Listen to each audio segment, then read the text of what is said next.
शिवसेना खासदार संजय राऊत यांनी लोकसभा निवडणुकीच्या जागा वाटपावरून महाविकास आघाडीत मतभेद नाहीत असं स्पष्ट केलं. शिवसेना आतापर्यंत 23 जागा लढत आली आहे असंही संजय राऊत म्हणाले. लोकसभा निवडणुकीत 48 जागांवर मेरिटच्या आधारावर जागा वाटप होईल. जिथं काँग्रेस आणि राष्ट्रवादीची ताकद अधिक असेल त्याबाबत विचार केला जाऊ शकतो. जयंत पाटील आणि आमच्यामध्ये काल चर्चा झाली आहे. शिवसेना महाराष्ट्रातील तळागाळात मुरलेला संकट पचवून उभा राहिलेला पक्ष आहे असं संजय राऊत म्हणाले. पेसा कायद्याअंतर्गत येणाऱ्या गावातील वनरक्षक पदे सोडून इतर पदे तात्काळ भरण्यासाठी राज्याचा वनविभाग राज्य सरकारमार्फत सर्वोच्च न्यायालयाला विनंती करणारे हजारो उमेदवारांच्या आणि त्यांच्या कुटुंबियांना दिलासा मिळावा या दृष्टीनं वनमंत्री तथा चंद्रपूर जिल्ह्याचे पालकमंत्री सुधीर मुनगंटीवार यांनी हा महत्त्वपूर्ण निर्णय घेतलाय.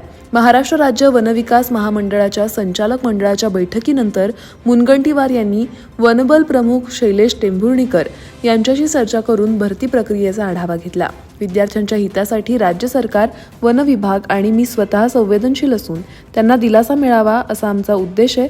त्यामुळे या विद्यार्थ्यांचं हित प्राधान्यक्रमावर आहे, म्हणूनच हा निर्णय घेत असल्याचं मुनगंटीवार म्हणाले. मराठवाड्याला मुंबईशी जोडणाऱ्या जालना छत्रपती शिवाजी महाराज टर्मिनस CSMT मुंबई वंदे भारत एक्सप्रेसची सुरुवात आज झाली.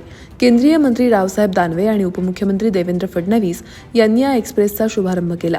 यावेळी माध्यमांशी बोलत असताना देवेंद्र फडणवीस यांनी वंदे भारत रेल्वे, मराठवाड्याचा विकास आणि अयोध्येतील राम मंदिराचं उद्घाटन व बाबरी पतन या विषयांवर सविस्तर भाष्य केलं.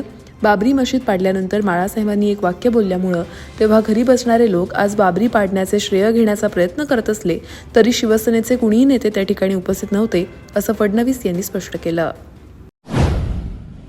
राम मंदिराच्या उद्घाटनाचा सोहळा जवळ येतोय. त्याआधीच अयोध्या नगरी सजलीय. 22 जानेवारी रोजी रामलल्लाच्या मूर्तीची प्राणप्रतिष्ठा करण्यात येणार आहे.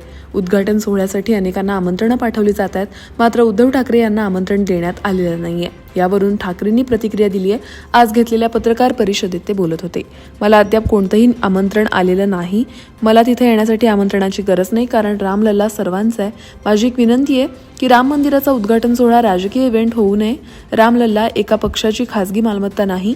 कोट्यवधी रामभक्तांसाठी हा श्रद्धेचा विषय आहे असं उद्धव ठाकरे म्हणाले. अयोध्येमध्ये राम मंदिराच्या उद्घाटन सोहळ्याची तयारी जोरात चालू असताना त्यावरून राजकीय वातावरण तापल्याचं पाहायला मिळत आहे. यातच शरद पवार गटाचे खासदार अमोल कोल्हे यांनी मुख्यमंत्री एकनाथ शिंदे यांच्या शिवसंकल्प अभियानावर खोचक शब्दात टीका केली. मुख्यमंत्र्यांनी इतक्या घाईनं शिवसंकल्प अभियानाची सुरुवात शिरूर लोकसभा मतदारसंघातून करणं हे शेतकरी आक्रोश मोर्चा जिथे पोहोचायचा तिथे पोहोचला याचं द्योतक आहे. मुख्यमंत्री इथे येत आहेत, त्यांच्याकडून अपेक्षा आहेत असं अमोल कोल्हे म्हणाले.